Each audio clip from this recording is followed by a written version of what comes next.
Saatnya rehat. Menemani rehat malam Anda, nikmati perbincangan ringan bekal inspirasi di esok hari dalam Inspirasi Malam Curhat Remaja.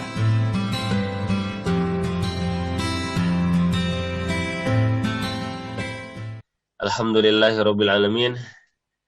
Sahabat MK rahimakumullah, seorang santri atau seorang siswa atau mahasiswa atau thalabul ilmi ini diberkahi ilmunya, manakala ini santri, manakala ini siswa, hatinya senantiasa ingat kepada gurunya. Dan ingat kepada gurunya tentu bukan setahun sekali, bukan sebulan sekali, tapi setiap hari. Nah, apa yang dimaksud dengan senantiasa mengingat gurunya? Yakni senantiasa membawa guru-gurunya dalam setiap doa-doa yang ia panjatkan kepada Allah Subhanahu wa Ta'ala. Nah, jadi Kang Huda, kalau misalnya kita bertanya, ya Allah, kalau ilmu saya berkah tidak sih? Misalnya kita ada pertanyaan dalam hati. Nah, tinggal ditanyakan saja kepada diri kita sendiri. Dalam satu hari, berapa kali nih kita mendoakan guru-guru kita? Apakah misalnya dalam satu hari satu kali atau dua kali atau sampai 5 kali minimal setiap ba'da sholat? Atau misalnya kita ketika mentafakuri kadang seminggu, kadang sebulan los kita nggak ingat kepada guru-guru kita. Nah, itu khawatirnya menjadi penyebab kenapa ilmu-ilmu kita tidak membawa manfaat berkah kepada kita. Nah, karena apa? Karena kita mungkin sudah terlalu lama tidak mendoakan guru-guru kita, sudah tidak membawa nama-nama guru-guru kita di doa-doa kita kepada Allah.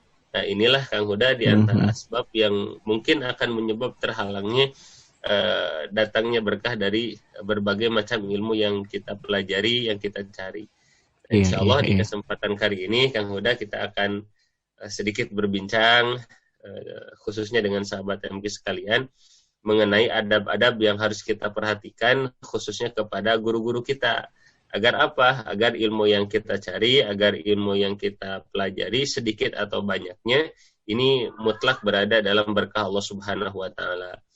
Karena Kang Huda nanti hakikatnya gitu kurang lebih ketika kita mencari ilmu, ilmu itu ada dua Kang Huda. Ada ilmu yang harum, ada ilmu yang bau nanti itu. Contoh seperti yang pernah saya sampaikan di beberapa pertemuan yang lalu dan ini sudah sering saya sampaikan. Ada dulu Kang Huda, misalnya ada seorang santri yang ketika dia itu pesantren, dia itu ketika keluar pesantren hanya sekedar hafal alif batasa gitu kan. Kemudian hafalan Al-Qur'annya pun tidak banyak. Kemudian baca kitab pun sangat sederhana lah seperti itu. Tapi ketika pulang ke rumah, ini ilmunya luar biasa, bermanfaat. Apa di antara ciri kebermanfaatannya? Ini Allah mendatangkan umat kepadanya untuk mencari ilmu. Jadi ketika dia Kang Huda pulang ke rumah gitu kan, pokoknya kesehariannya itu sibuk aja khidmat ke umat. Mulai ba'da subuh ngajar ngaji, ba'da zuhur ngajar ngaji, sore ngajar ngaji, kemudian ba'da maghrib itu anak-anak sampai ngantri. Ingin apa? Ingin belajar alif batasa kepada santri tersebut. Padahal santri ini Kang Huda bacaan Al-Qur'annya sederhana, kemudian pemahaman Al-Qur'annya pemahaman agamanya sederhana, tapi kok ini umat sampai ngantri berbondong-bondong anak-anak gitu ya ingin dihuruki alif batasa oleh santri tersebut.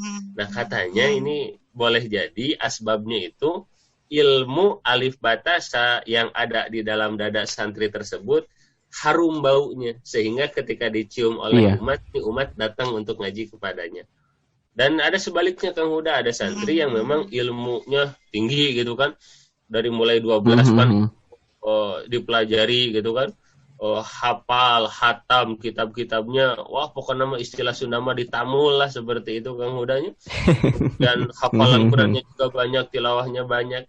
Tapi ketika pulang ke rumah ini jangankan ibu-ibu, jangankan bapak-bapak, anak-anak aja nggak mau ngaji kepada santri tersebut.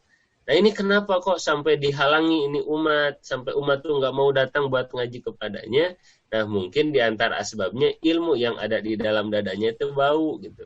Nah kok bisa yang satu mah harum, yang satu mah bau? Oh ternyata santri yang pertama mah Kang Huda ketika mencari ilmunya disertai dengan adab-adab kepada gurunya, ta'ziman wa takriman, ketika berbicara tidak terlalu kelas, cara berjalannya diperhatikan, kemudian ketika mau bertanya diperhatikan, pokoknya mah Kang Huda adab-adabnya itu sangat diperhatikan lah oleh santri yang pertama. Sedangkan santri yang kedua, pinter masih pinter, cerdas masih cerdas, tapi ketika mencari ilmunya tidak disertai dengan adab yang baik. Sehingga kalau santri yang pertama mah walaupun ilmunya sedikit, ketika keluar pesantren keluar bersama ridho dari gurunya. Sedangkan santri yang kedua cerdas mah cerdas, pinter mah pinter, tapi ketika keluar pesantren tidak mendapatkan ridho dari gurunya.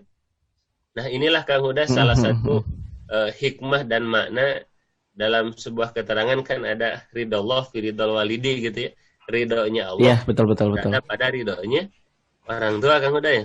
Orang tua. Kadang ketika membaca keterangan tersebut mungkin beberapa di antara kita memahami bahwa orang tua itu sebatas orang tua yang mengajari kita orang yang melahirkan kita Kang Huda ya. Padahal makna orang tua yang terkandung di dalam keterangan tersebut di antaranya orang tua kita ini siapa? Yakni guru-guru kita. Oleh sebab itu yang harus kita perjuangkan ridhonya bukan hanya ridho ibu dan bapak yang melahirkan kita, tapi ridho juga dari siapa? Dari guru-guru kita. Nah, sahabat MK rahimakumullah, inilah hal pertama yang harus senantiasa kita cari, yakni kita harus memperjuangkan agar apa? Agar mendapatkan ridho dari guru-guru kita. Nah, kalau boleh gitu Kang Huda ya, saya memohon kepada sahabat MK sekalian yang menyimak, kalau bisa berbagi nih kepada kita, apa saja yang sudah sahabat MK dulu atau sekarang, atau harapan hal yang akan dilakukan untuk mencari ridhonya guru gitu. Karena nanti Kang Huda ada santri itu atau ada siswa, ada pencari ilmu, yang dia ini pandai mencari ilmu gurunya tapi tidak pandai mencari ridho gurunya. Nah, ada itu kuadran santri yang seperti itu. Ada juga yang pandai mencari ilmu gurunya dan pandai juga mencari ridho gurunya. Nah, ini yang paling utama. Jadi kuadran yang paling atas adalah yang paling utama nih Kang Huda, pandai mencari ilmu gurunya dan pandai mencari ridho gurunya. Mencari ridho gurunya. Dan ada yang paling bawah, yang paling bahaya, siapa? Yang tidak pandai mencari ilmunya, tidak pandai juga mencari ridho gurunya.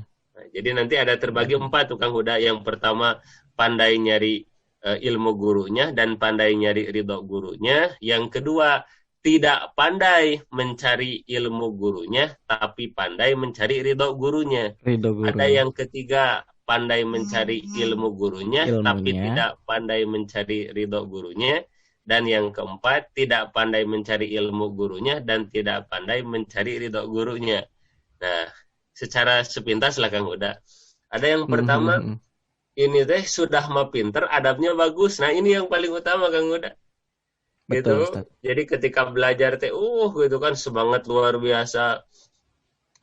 Pelajarannya difahami, pelajarannya dipelajari, kitab-kitabnya dipelajari, pelajarannya pokoknya mau dikuasai lah seperti itu. Dan ini siswa, ini santri, ini pencari ilmu, adabnya juga bagus. Cara berbicaranya diperhatikan, berjalannya diperhatikan, tata krama, adab, sopan santun. Sehingga apa? Ilmu dari gurunya dapat, kemudian ridho dari gurunya dapat. Inilah yang paling utama. Nah, kemudian ada yang kedua Kang Huda. Tidak pandai mencari ilmu gurunya, tapi pandai mencari ridho gurunya. Nah, ini ada kuadran yang kedua. Apa maksudnya? Punten Kang Huda ya, ada santri yang memang masuk ke kelas, tapi suka barho, nah istilah santri mah, istilah anak-anak mah. Apa itu barho? Ari bubar, ari poho, nah seperti itu. Ketika belajar, paham anak-anak, paham Ustadz, paham anak-anak, paham Pak, tapi sekalinya keluar dari kelas itu ilmu terbawa angin gitu. Lupa lagi gitu Kang Huda. Pokoknya mah ngapalin alif batasa, lupa lagi, ngapalin amayat tasa alun, lupa lagi. Pokoknya mah susah lah gitu ngapalin pelajaran teh. Tapi tetap, Iya, walaupun dia iya. susah menghafal, susah memahami, tapi dia tetap memiliki adab yang baik kepada gurunya, tetap husnudon, tidak berani berprasangka buruk kepada gurunya, berkhidmat dan lain sebagainya. Nah, ini kuadran yang kedua. Rada aman lah Kang Yang Huda ya. kedua. Yang kedua. Betul, Nah, betul, ada yang Ustaz. ketiga Kang Huda, pandai mencari ilmu gurunya, tapi tidak pandai mencari ridho gurunya. Nah, siapa yang kedua ini adalah seorang anak pinter mah pinter Kang Huda. Mata pelajaran dari gurunya dikuasai, berbagai macam subbab bagian apa namanya, mata pelajarannya dikuasai. Tapi mohon maaf, ini anak tidak punya adab dan tata krama kepada gurunya. Jadi pinter Gurunya. mah pinter, tapi tidak ada ridho dari gurunya. Nah, ini sudah masuk kuadran bawah yang berbahaya. Dan yang paling berbahaya adalah tidak pandai mencari ilmu Tidak gurunya, pandai dan tidak pandai juga mencari ridho gurunya. Jadi ridho mohon maaf, gurunya. istilah kasar nama sudah mah bodoh, tidak punya adab. Nah, ini yang Nah, paling bawah gitu Kang Huda. Nah, semoga Kang Huda setelah kita mengetahui bahwasanya ini kuadran siswa atau pencari ilmu itu ada 4, mari sahabat MI kita bertafakur, saya termasuk ke yang mana ya? Apakah saya tergolong orang yang pertama itu, yang pandai mencari ilmunya sudah mah pinter dan bagus adabnya, atau yang kedua, pinter masih enggak, tapi adabnya tapi pandai bagus, mencari ilmu. mencari ridho gurunya. Atau yang ketiga, ini yang bahaya, pinter mah pinter, tapi tidak punya adab. Ada yang keempat, sudah mah enggak pinter, dan enggak punya adab juga. Ini menakutkan lah, na'udzubillah tsumma na'udzubillah. Nah, sahabat MK rahimakumullah, saya mengajak kepada sahabat MK sekalian, mari berbagi, semoga bisa menjadi inspirasi. Kira-kira apa nih yang pernah sahabat MK lakukan dulu atau saat ini yang memang ini menjadi ikhtiar atau apa namanya mujahadah riyadhahnya sahabat MK untuk mendapatkan ridho dari guru-gurunya. Sebagai contoh saja Kang Huda, ini sebagai pembuka, semoga menstimulus nih sahabat MK berkenan membagikan kisahnya agar menjadi inspirasi bagi kita bersama. Yani saya punya teman Kang Huda, beliau ini ketika kecil dulu mesantren lah, usia SMA atau kuliahan. Ketika pesantren itu khidmat ke gurunya itu adalah suka apa namanya ngepel rumah kiainya Kang Huda. Jadi sampai ada istilah ini rumah kiai tidak boleh diempel oleh siapapun kecuali saya. Jadi yang dilakukan itu pokoknya nama tidak ada hari kecuali ngepel rumah kiainya. Itu Kang Huda asli. Ngepel itu bukan hanya kalau kita makan ngepel 11 gitu ya. Ini mas sampai tiap keramiknya itu Kang Huda dikerik gitu ya, sampai dilap sampai bener-bener bersih. Dan subhanallah, ini ternyata apa yang sahabat saya lakukan ini membuat gurunya ridho, dan ketika gurunya sudah ridho, Allah berkahkan ilmunya, dan sekarang saya menyaksikan sendiri beliau sudah menjadi seorang alim lah, menjadi seorang ulama. Nah jadi sahabat MK, kira-kira apa nih yang pernah kita laksanakan untuk mencari bermujahadah dalam mencari ridhonya guru-guru kita. Semoga bisa menjadi apa namanya inspirasi ya Kang Huda. Amin, amin, insyaallah. Sama-sama saling menyemangati berjuang untuk mendapatkan ridho dari guru-guru kita.